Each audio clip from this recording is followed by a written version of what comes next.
Welcome to Bibliophiles Anonymous, episode 45. I'm Denise. And I'm Jess. And this week's episode is going to be a little bit laid back and relaxed because we spent a lot of time being really in depth and deep digging down into all the Harry Potter stuff. We need a break. Yeah. Let's just be honest. And besides that,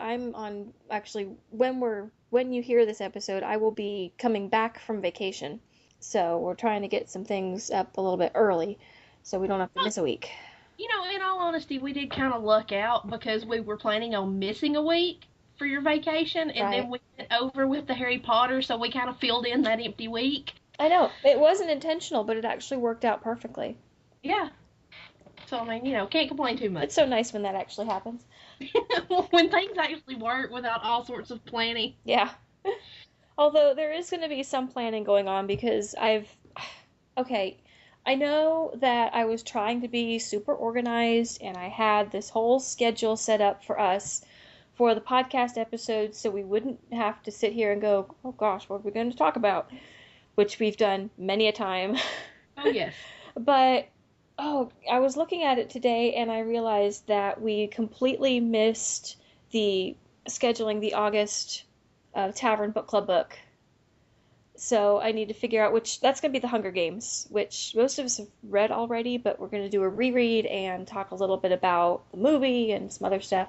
So we need to figure out where to put that, and then we have to juggle around some of the reviews for the ARCs, and I'm going to have to completely redo it. I'm sorry. Yeah, and I'm just going to let you take care of that. And you just tell me what to talk about on what night, and I'll talk about it. Okay, I'm sorry. This is one of the reasons why I'm very good at doing the things that I do, because I'm very anal retentive with a lot of things, but that's also what makes me extremely annoying to work with at times. But, I'm the same way, but this is one of those cases where I'm just going to let you deal with it. Well, thanks. And, I'll just keep on doing the YouTube and the things that I do.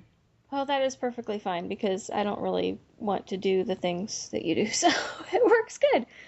See, it works. Yeah. So, today is pretty much just going to be, we've got a couple things we want to talk about, some of the books that we're reading right now, and you have a specific topic that you want to talk about briefly, and then we do need to mention something really exciting that happened with us last weekend. Yes. Which is we finally got to actually meet. Yay! Which was so much fun. So we're going to talk a little bit about our trip to Chattanooga, Tennessee as well. But we'll start off with books that we're reading. I'm still working on Clockwork Heart, although I've kind of put it on hold at the moment because, I don't have to have it read, immediately or anything. Right. And I don't want to finish it too early. So, it's probably on hold till you update me on the schedule. But I've mentioned that, I've started reading The Silmarillion. I've never actually read it all the way through, along with the Tolkien Professor's Silmarillion seminars on his podcast. And I have made it, I'm about a quarter of the way into the book, I think, yeah. And for those who don't know, this is kind of the history of the elves and how the world was created and all this stuff. And there's a character in here. His name is Fëanor. Fëanor is completely bonkers. Okay. And I posted something on Tumblr to this effect, and I called Fëanor an asshat. Well, apparently you can't do that because half the fandom will come along and crucify you for it. Really? Yeah. I got some very nasty messages from people, and let me just say, if you're going to criticize somebody on Tumblr about a fictional character, don't hide behind submitting the mail is anonymous, because that's just retarded. I mean, come on. You feel the need to defend this fictional character, but you're going to do it anonymously so that I don't really know who you are? That's kind of ridiculous. First of all, I don't really care who you are. Second of all, I'm not going to give you the attention you want, because in order to respond to anonymous messages, you have to respond publicly. You can't just send a private message back. Like, I'm not going to give you the attention you're looking for, and I'm not going to start a fight. Okay? Moving on. But anyway, let me just explain a little bit about what Fëanor did. Fëanor was an elf, and he lived, with the Valar. He's the one that created the Silmarils, which were basically they were gems, and they contained the light of the trees of Valinor. And this was like the greatest thing, Fëanor, his greatest work, they were, everybody thought they were the greatest thing ever. But Fëanor decides that not only are they great, they're his, and he's not going to let anybody else see them anymore. Okay. Which makes a lot of people mad. Well, this is about the same time that they've got Melkor trapped. They told him, they had to lock him up for 3 ages. I'm not entirely sure why they didn't just lock him up forever. They would have saved everybody a lot of trouble if they had. But anyway, Fëanor becomes paranoid that his younger half-brother, Fingolfin, was trying to usurp his place. Not only his place as future king of the Noldor, because he was the king's firstborn son, but also he was trying to replace Fëanor in Finway's heart. So Fëanor makes a sword, which is the first sword that any of the Noldor have ever made. And he does this in secret. Well, then they're at this gathering, and he decides to pull this sword on Fingolfin and tell him off because he thinks he's trying to usurp his place. And Fingolfin's like, no, I'm not. You're my brother. Yada, yada. So, yeah, he's all ticked off about that. Well, then they banish him from Valinor. They're like, you can't be here because, you're kind of nuts. Well, they call him back for the Harvest Festival. They release Melkor, which was a mistake. Well, they call Fëanor back for this Harvest Festival thing. And Fingolfin, who didn't do anything wrong to start with, apologizes to Fëanor and says, look, I love you like you're my full brother, not just my half-brother. I'm not trying to, usurp your place, whatever. I will follow wherever you will lead. And Fëanor's basically just like, yeah, whatever. So, along comes Melkor and Ungoliant, the spider, who is the mother of Shelob. Oh, okay. Yeah, they come along. Ungoliant poisons the trees. Melkor steals the Silmarils and a lot of the other jewels that they had there, and they, run off. Well, this breaks Fëanor's brain, because they took his Silmarils. Oh my god, his shinies are gone. And he decides that he's going to gather up the Noldor, and he swears this oath that he is going to hunt down Melkor and kill him, even if it takes the rest of his life. And he's an elf, so that's likely to take a while. So he marches to Aqualande, where the Teleri elves are, and asks for their boats. And the guy says, no, you're not getting our boats. And he's like, but I need them. And they're like, look, your Silmarils were the greatest work of your hand, and you're proud of them, and you want them back. Well, that's kind of how our boats are to us. So Fëanor says, basically decides that he doesn't like that answer, so he starts killing them left and right. He kills most of the Teleri, steals their boat, and sails to Middle-earth. Well, they get to a place where they've lost some of the boats, and they don't have enough boats for everybody to cross. And nobody can decide, nobody trusts anybody else enough to let anybody go first and send the boats back. So what does Fëanor do? He sneaks off and steals all the boats again with a group of people he thinks he can trust, sails across, and then burns the boats while laughing like a crazy person. Okay, so I see why you're a little frustrated with him. I'm like, really? He's completely barking.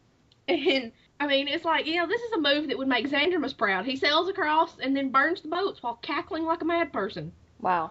I'm just like, really? And you're going to come along and tell me I'm wrong for calling him an asshat? Yeah. Nope. No. But basically, we're all pro Fëanor because while he may have done some unjustifiable things, we understand his motivations. And I'm like, his motivations were that he was paranoid his brother was going to usurp his position. And he loved his Silmarils. Yeah, I don't see that as good justification. Although, I'm guessing if all of this didn't happen, then the stuff that in Lord of the Rings probably wouldn't have happened either. Well, this is probably... Well, see, here's the thing.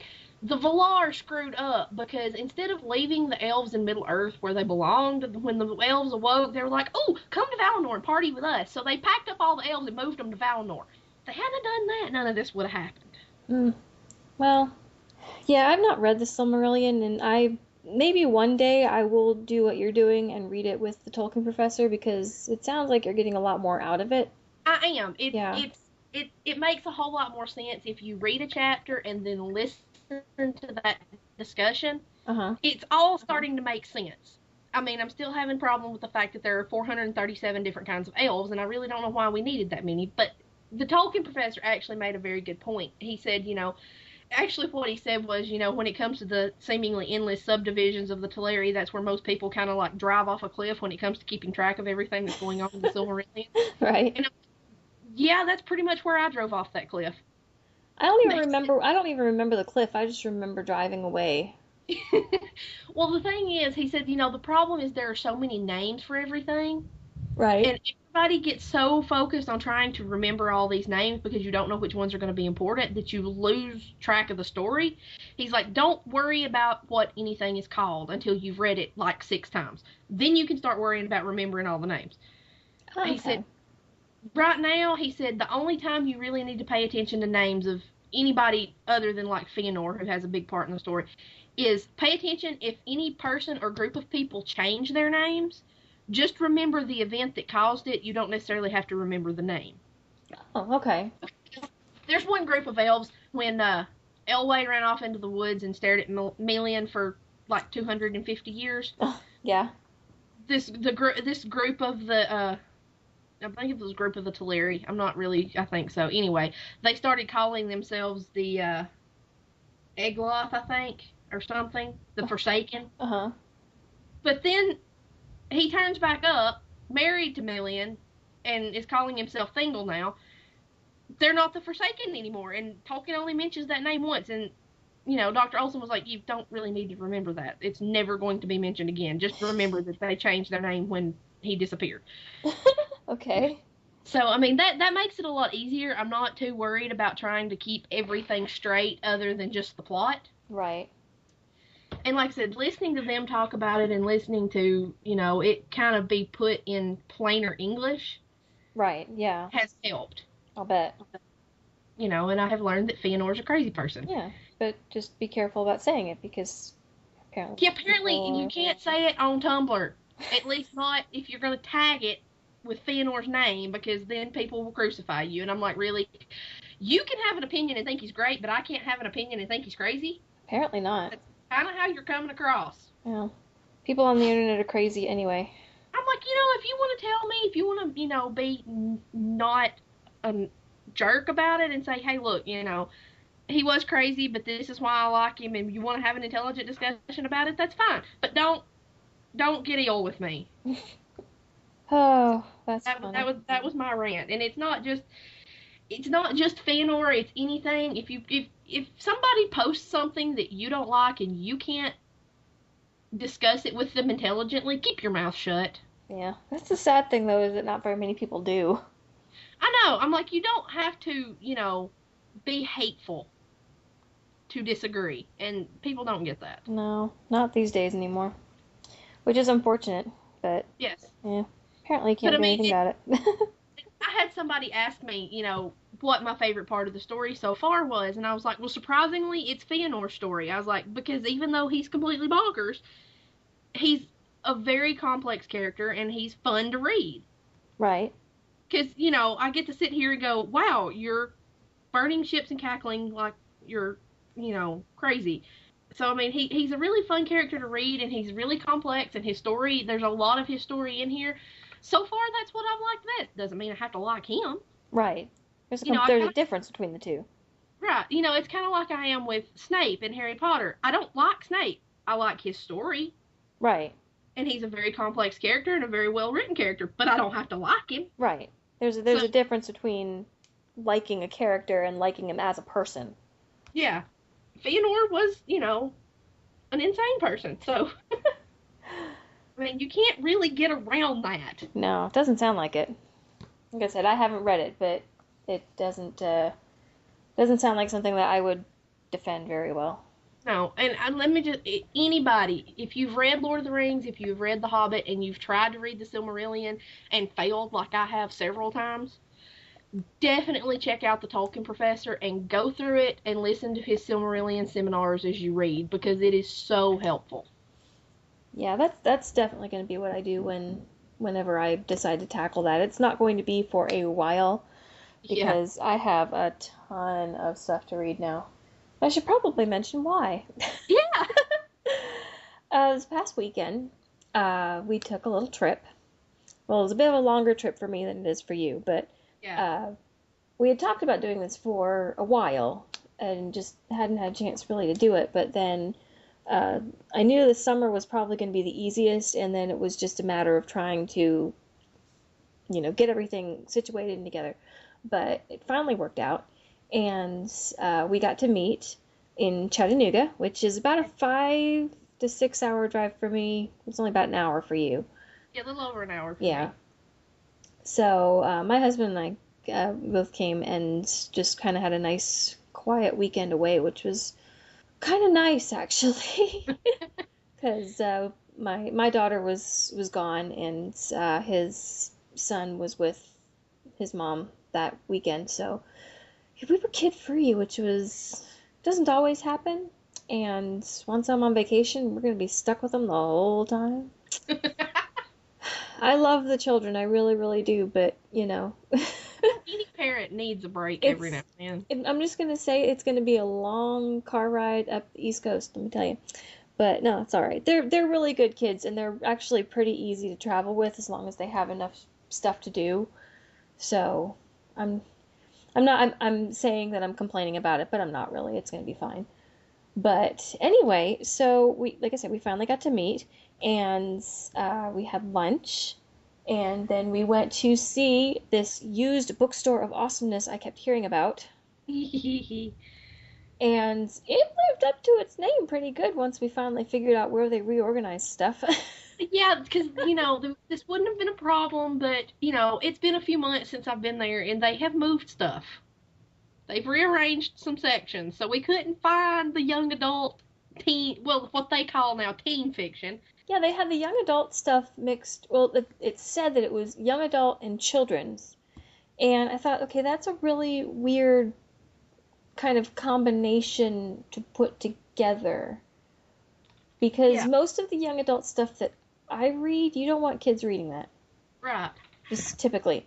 But then we finally found that they have the children slash young adult section, and then they had the teen section. And I would just, I wouldn't have called it those two things the way that they No, had it situated, but whatever. but Now at least we know. at least I'll know next time I go. Yeah, you can find the stuff you're looking for. But, seriously, this place is, it's a pretty big building. Yeah, it's a And, lot bigger than our used bookstore here. Although now we did find out that see, my bookstore in my hometown is called Edward McKay, and the one in Chattanooga and the other ones in Tennessee that you go to is just called McKay's. right. And we were wondering if they were related. And we found out that they were.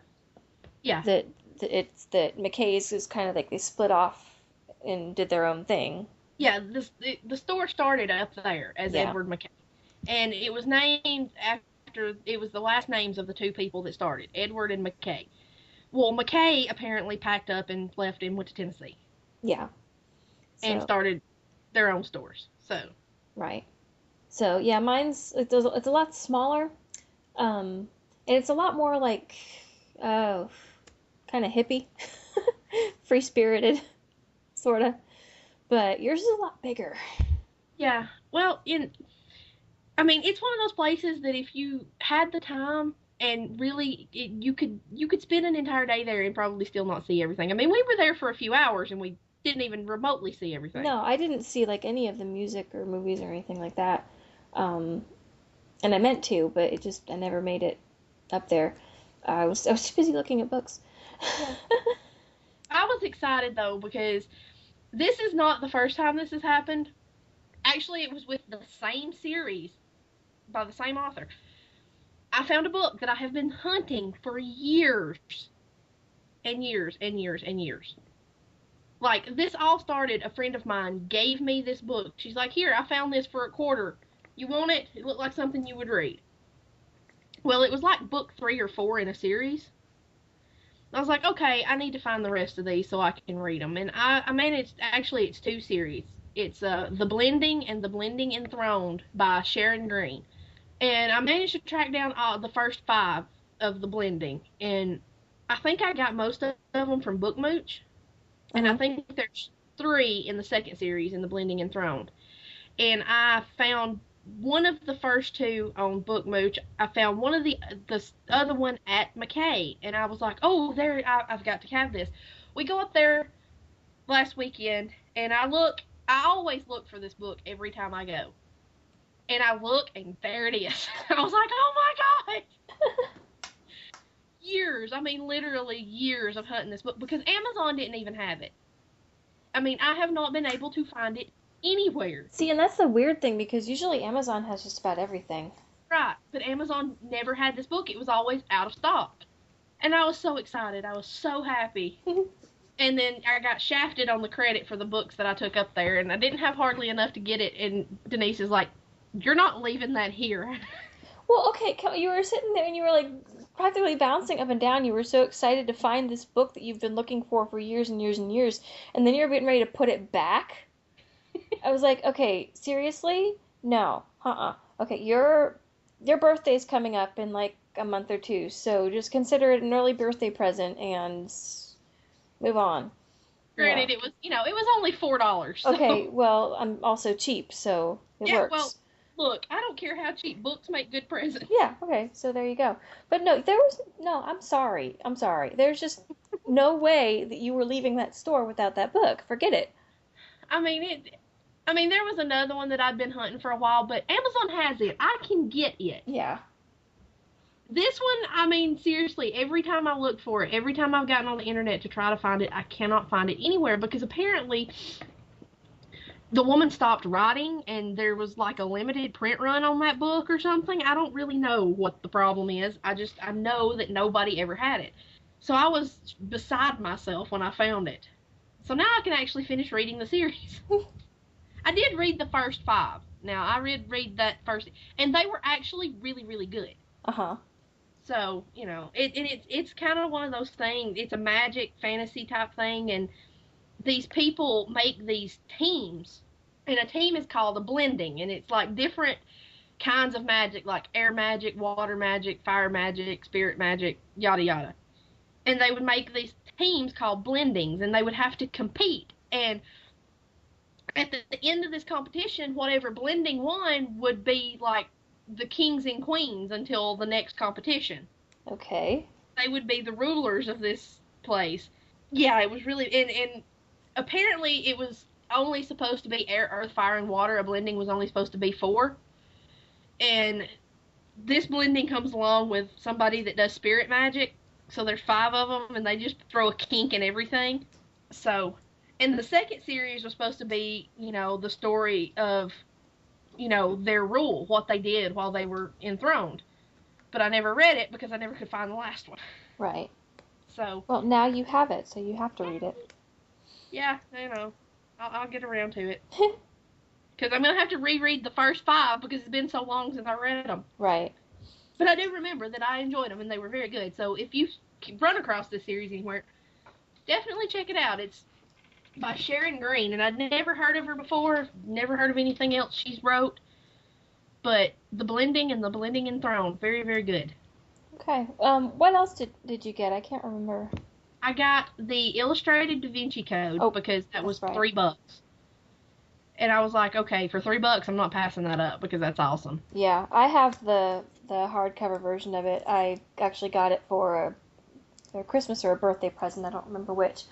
And it's really cool because you have, I mean, they talk and they describe a lot of these works of art and architecture and different places and stuff, but the illustrated one actually has photographs of everything. So when they're talking about all of these hidden symbols or secret messages or what have you, instead of just relying on the descriptions, the descriptions are really good, don't get me wrong, but it's also nice to actually see the thing that they're talking about and think, oh yeah, you can kind of see how it does that. Oh, all right. I think the last time I read it, I was on Wikipedia looking everything up. So. Yeah, and now you don't have to because it's all right there in one nice convenient package. Yes.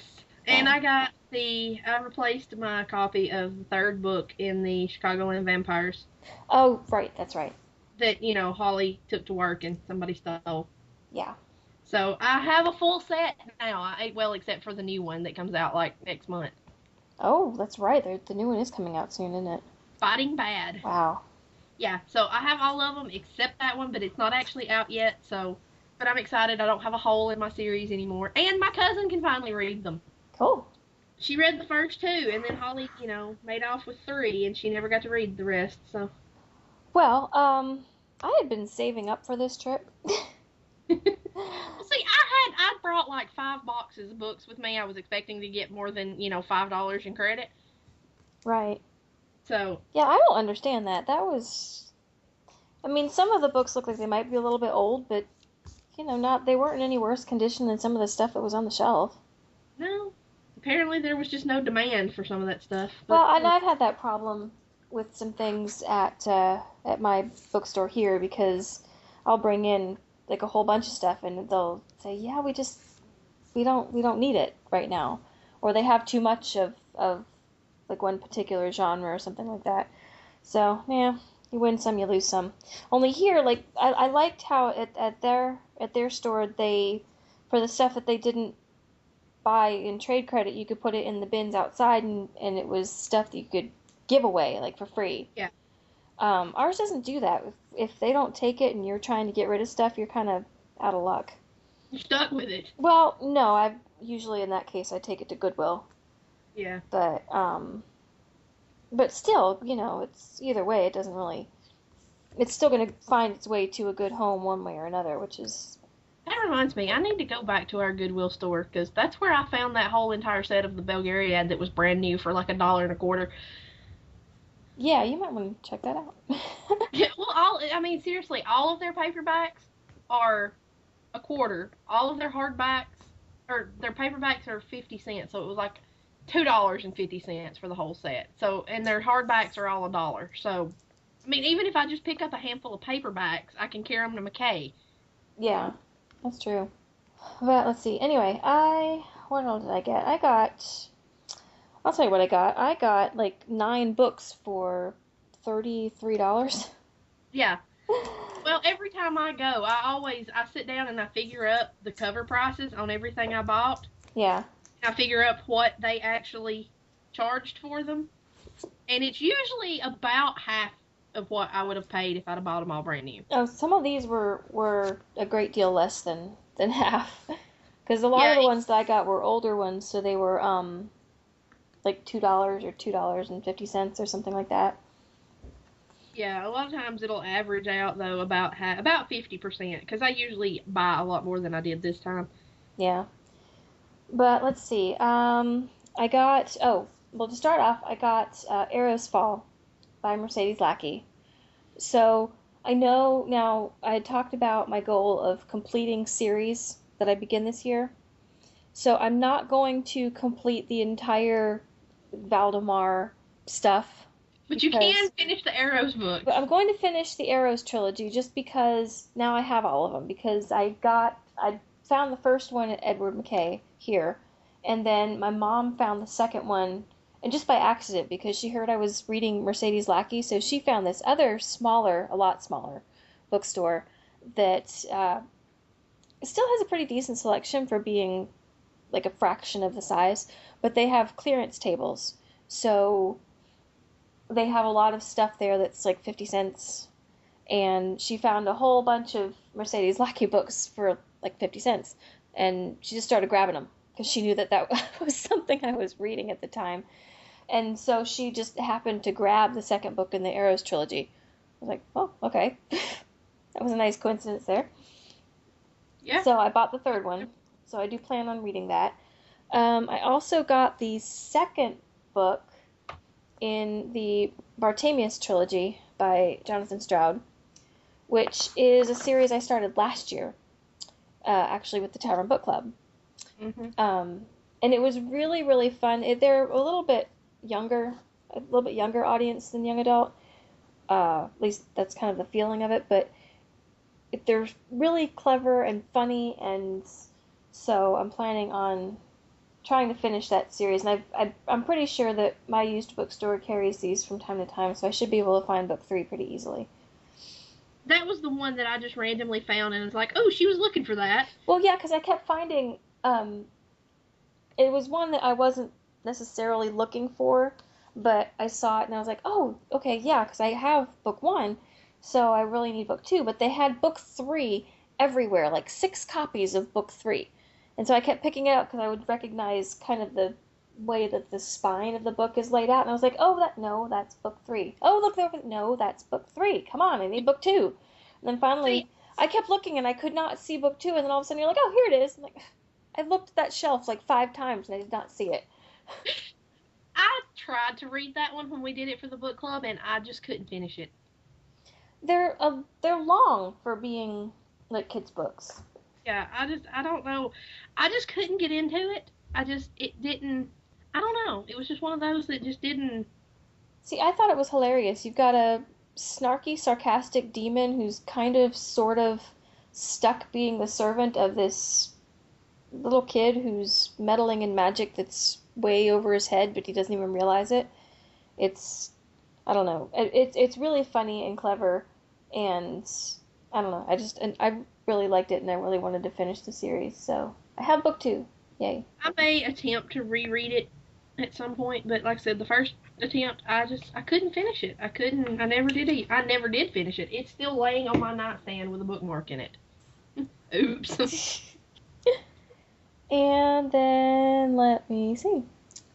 I had a couple of things that were recommended to me from people on my blog.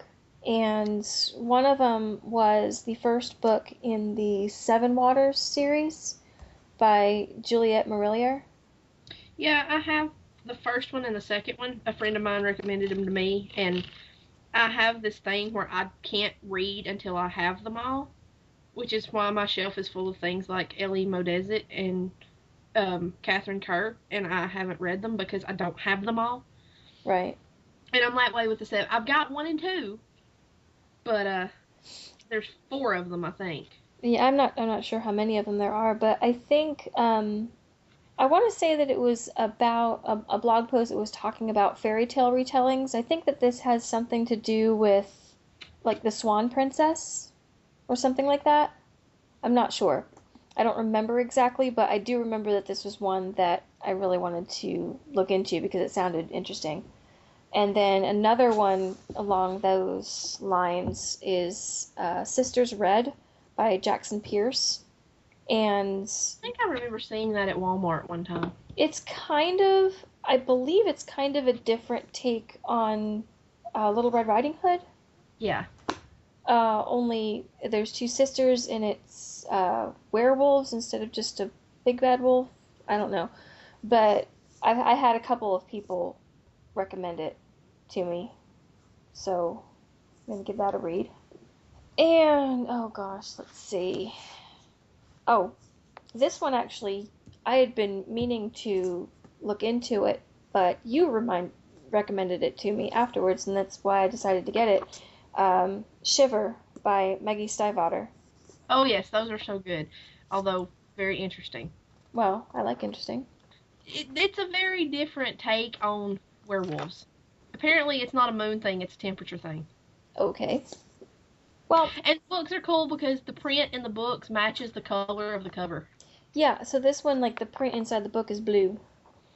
And I think it's the second one is green and the third one is red.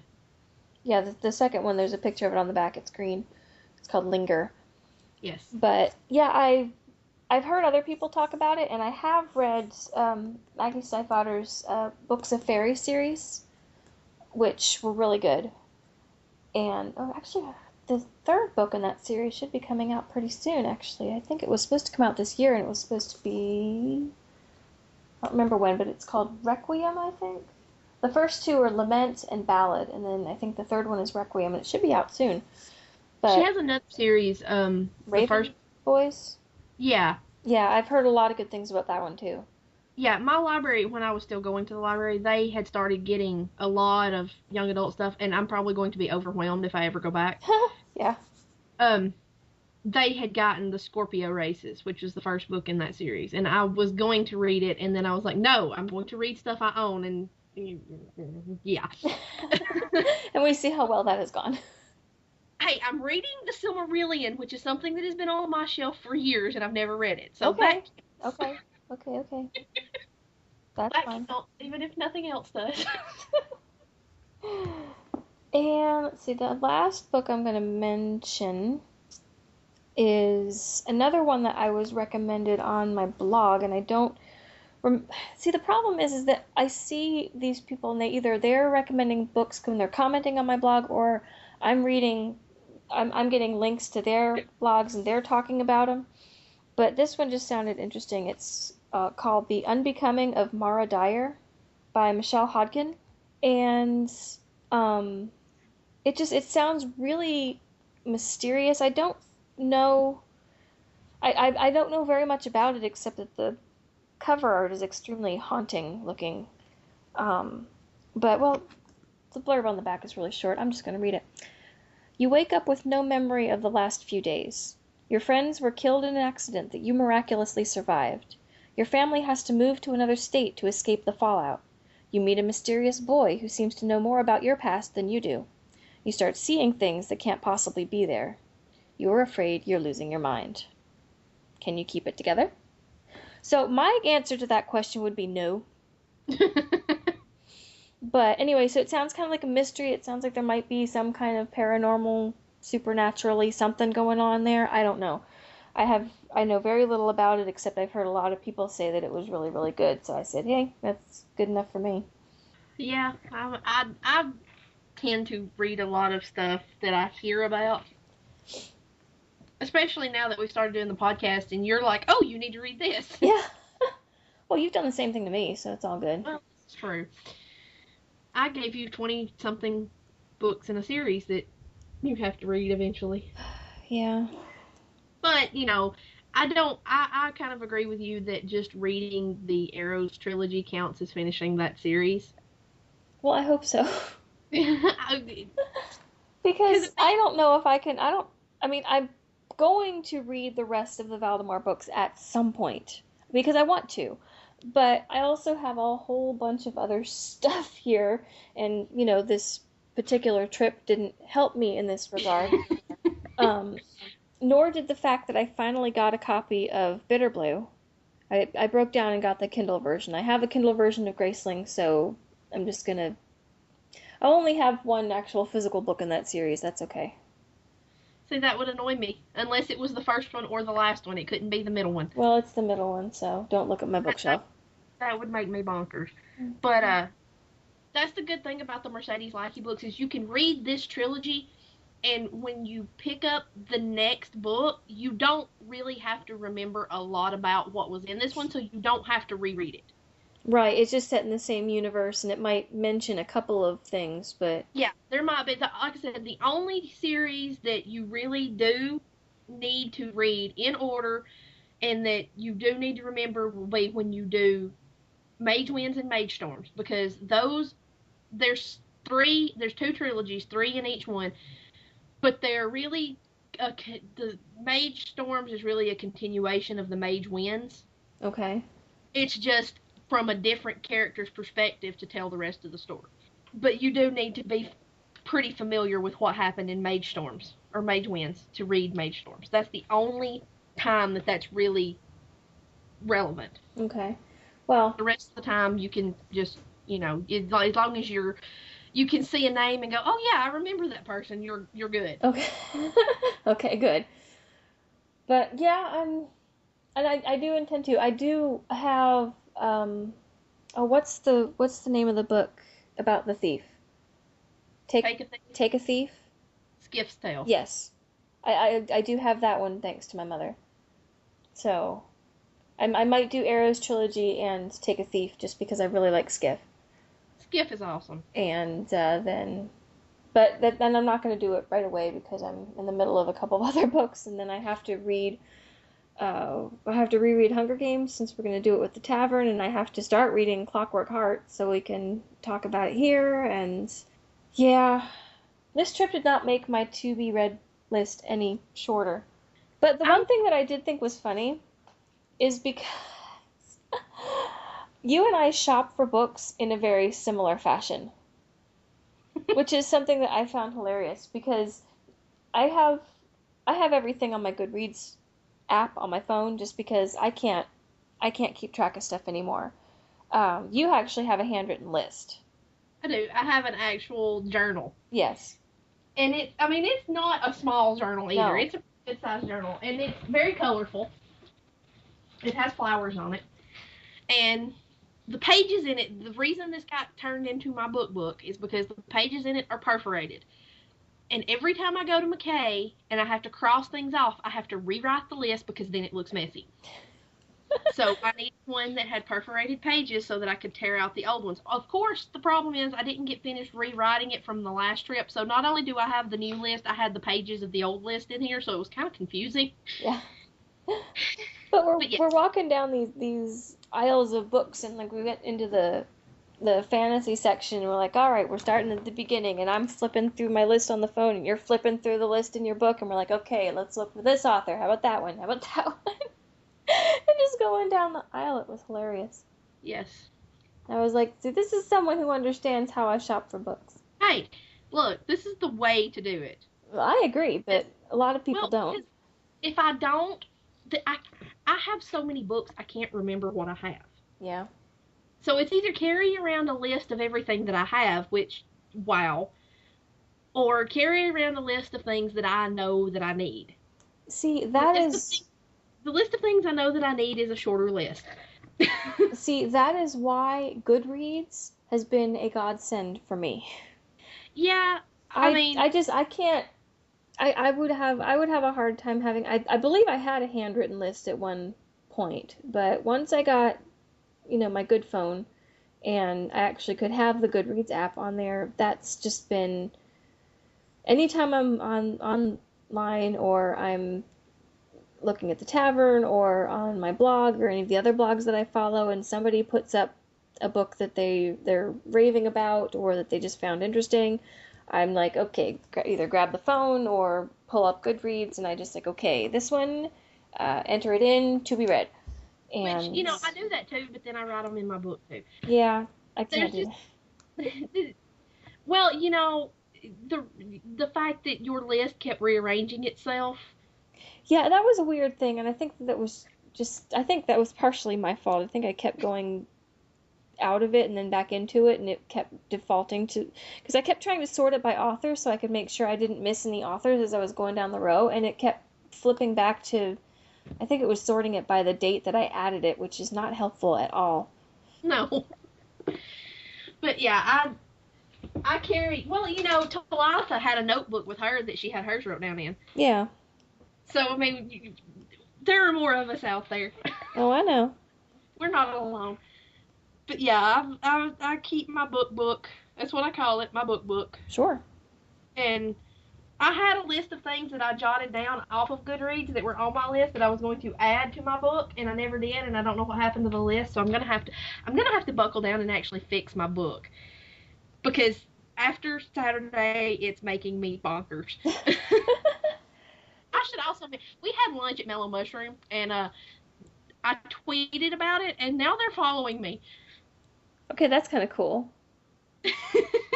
I tweeted that we had lunch there, and they not only they favorited the tweet, they followed me, and they asked me how lunch was. That's so nice. I was like, that's kind of cool. Yeah.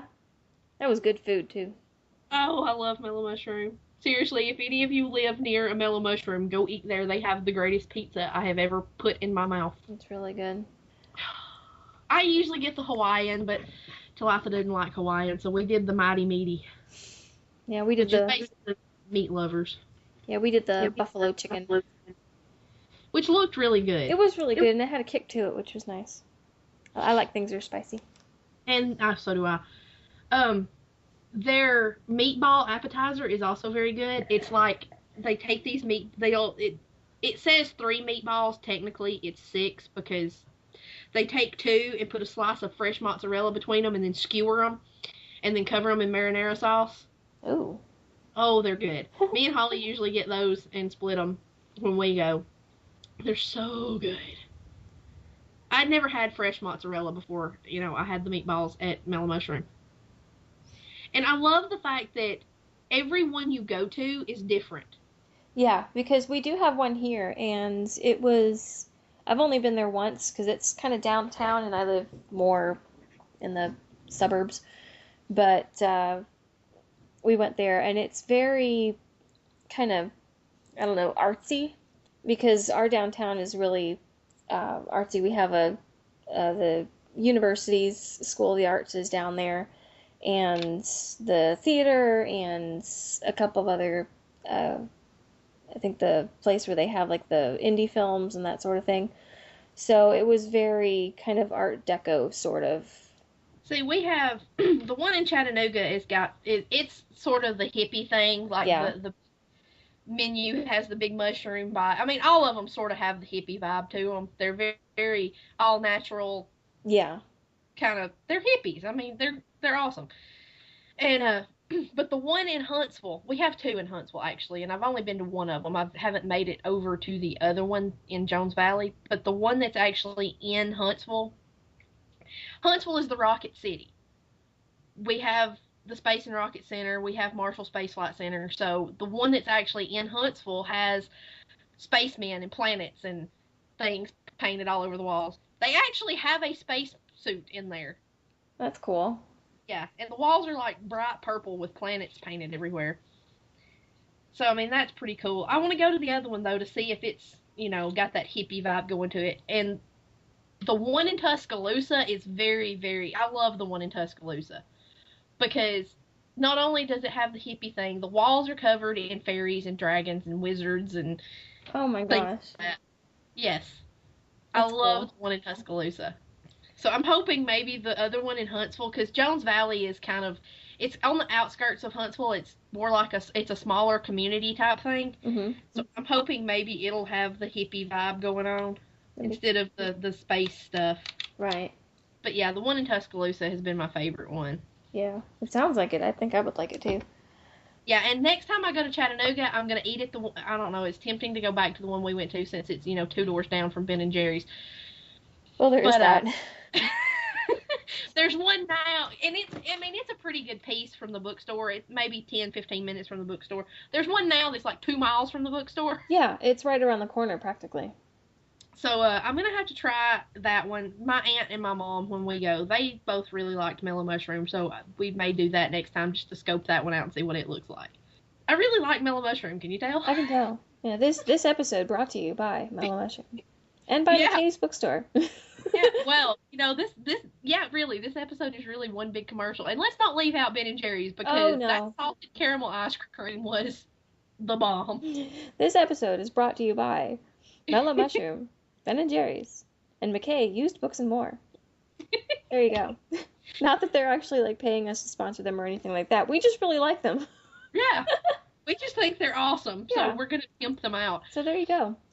But, yeah, when we were making these plans, you said that, your husband really liked Mellow Mushroom, so that was a go. And you're like, oh, there's one close to the bookstore. I was like, yeah, but we're still going to the other one because it's 2 doors down from Ben and Jerry's. And you tell me you relayed that to your husband, and he said he liked the way I think. Yeah, that was not a problem at all. But yeah, it's like Mellow Mushroom something, and then Ben and Jerry's. Of course, it would have been better if we hadn't gotten rained on. But yeah. Oh well, that was the one like tiny little hiccup in what was otherwise a very, very fun weekend. Well, all the road construction in downtown Chattanooga. That wasn't the end of the world. And the fact that everybody in the entire country seemed to be in Chattanooga that day. There were a lot of people. It was funny. I have never seen that many people in Chattanooga. Huh. I mean, seriously, the last time we went, well, the time that we ate at Mellow Mushroom, that parking garage, for one thing, didn't have a fence right there.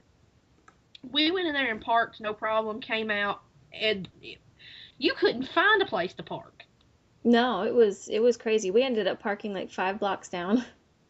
Yeah, well, even in the parking garage, we had to go up to the 5th level to find a parking place. Yeah. I mean, it was crazy. There were so many people. Something must have been going on or something. I don't know. Well, I told Talitha after that, I said, I bet a lot of it is the fact that school's fixing to start back, so a lot of people are trying to do the aquarium and everything before then. Right. Because a lot of those people, especially in downtown, were there for the aquarium.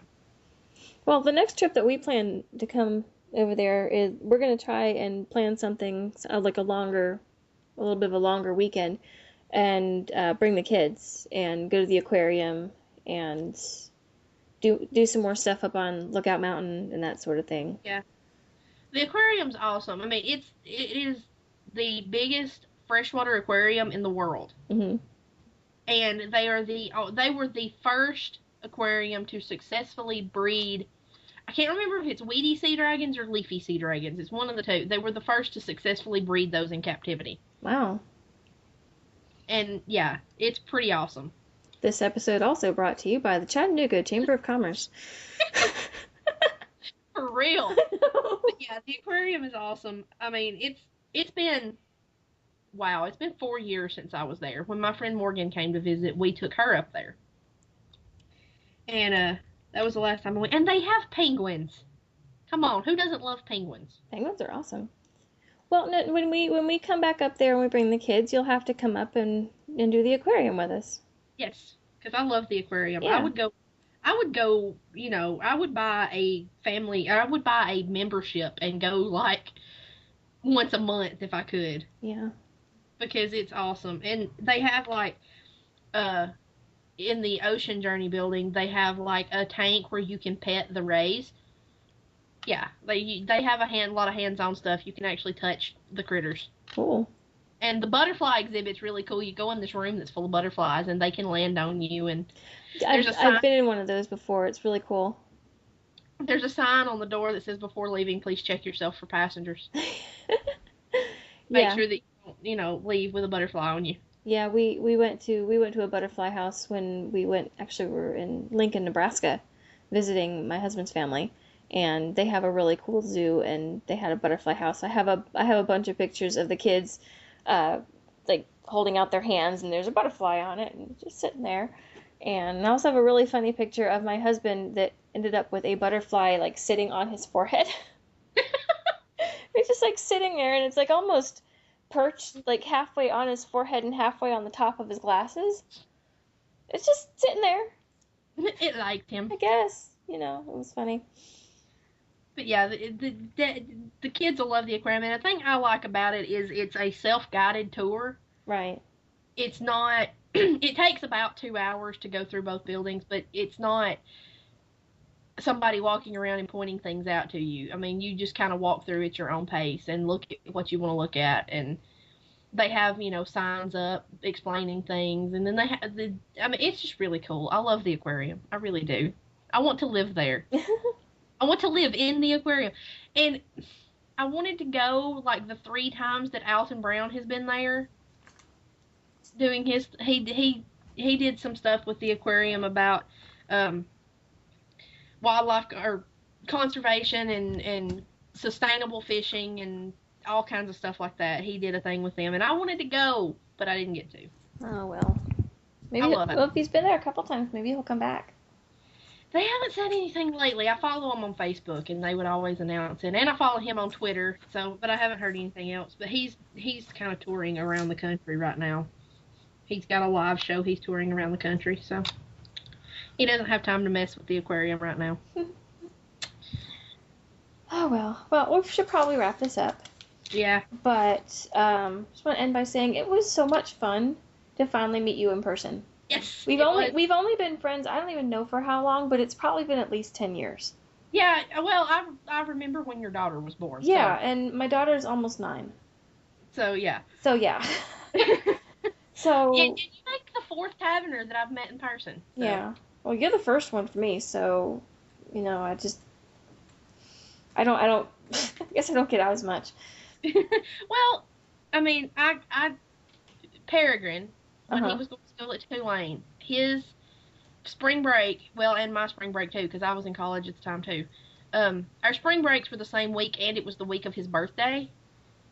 So I bought him a train ticket from New Orleans to Birmingham, and I went and picked him up in Birmingham, and he spent the week of his spring break up here. Mm-hmm. And then when me and Holly went to Oklahoma, we came back through and I visited Corwin and Jaden, which I think we kind of decided that y'all were kind of like ships passing in the night. Yeah, I don't think I ever really got to know them. I think I heard about them, but I never really associated with them much. So I stopped to see them. They were the first of, the tavern matchmaking service success stories. They met on the tavern and got married, and now they have an adorable little child. And I stopped to see them when me and Holly went to Oklahoma because they lived just like a couple hours from where we were in Oklahoma. And I wish I could have stayed longer, but I didn't get to. So I would like to go back and actually visit with them a little longer than I got to. And now you. Well, yay. And eventually we'll have to try and plan, well, if one of us wins the lottery. Yes. We'll plan a big trip to Australia. See, I want to bring everybody here because I don't want to have to get on an airplane. Okay, we will pay for sedation. Just go to sleep and you'll wake up in Australia. It's all good. And, we can make it work. If you win the lottery, you can do just about anything. True. But, no, I think we all need to, if any of the taverners win the lottery, we all need to buy everybody a plane ticket to Portland, Oregon, and we need to descend en masse upon Reed College, because that's the people that have all of David Eddings' personal documents and letters and everything. They were donated to them when he died, including unfinished manuscripts. Yeah, that's a better idea. So I say we all show up and say, hey, you've got to let us look at this stuff. You don't understand. We have come from far and wide. Yes, you just don't understand. You have to let us in. Yeah. I think that's a better plan. And you know what? If we won the lottery, I'll be like, look, I will make a donation to your library. I will give you like $100,000 if you will just let all of us in. Yeah. I mean, I'm sure if they see the dollar signs dancing in front of their eyes, they would let us read this stuff. I'd like to hope so. I mean, if I've just won several $1 million, I can give them a couple $100,000. Sure, why not? It works for me. But anyway, so, I think that's going to do it for this week. Yes. Kind of a mishmash, weird, rambling episode, but we're tired. We need a little bit of a break from the really heavy discussion that we usually do. So if this is kind of a boring episode for you, well, we're sorry, and we will get back to some of our more in-depth stuff next week. And eventually we will know for sure what we're talking about next week. So keep an eye on Twitter, and we'll let you know. It's either going to be the Hunger Games or it's going to be A Clockwork Heart. Yeah. I just need to figure out which order to do all that in. So, like I said, we'll let Twitter know. And, the one last thing before we go. I just posted, right before we started recording, the last Harry Potter book cover with the new cover art has been released for Deathly Hallows. It is beautiful. I think it's my favorite. And they're releasing a new box set, and the box set is absolutely gorgeous. So, I want it so bad. I know. So check that out on our official website, www.bibliophiles-anonymous.com. You can email us at bibliophiles.podcast@gmail.com or find us on Twitter at bibanonpodcast. And if you want to weigh in on the Fëanor's crazy discussion, there's a thread at the tavern. Oh, go right ahead. Yeah. Because everybody else seems to, so... Yeah, apparently I'm the only person that thinks he's completely bonkers. Well, I'm not the only one. My friend Leanne, she kind of agreed with me that he sort of went off the deep end. But I think he started off the deep end, but that's just my opinion. Oh, well. So the debate will continue on. Yes. But for right now, we're going to go because I need to go to bed and I need to finish packing for my trip. So. And I'm going to go eat because, there's pizza in my kitchen. Well, there you go. So, until next time, thank you so much for listening. And we will see you again soon. Bye. Bye.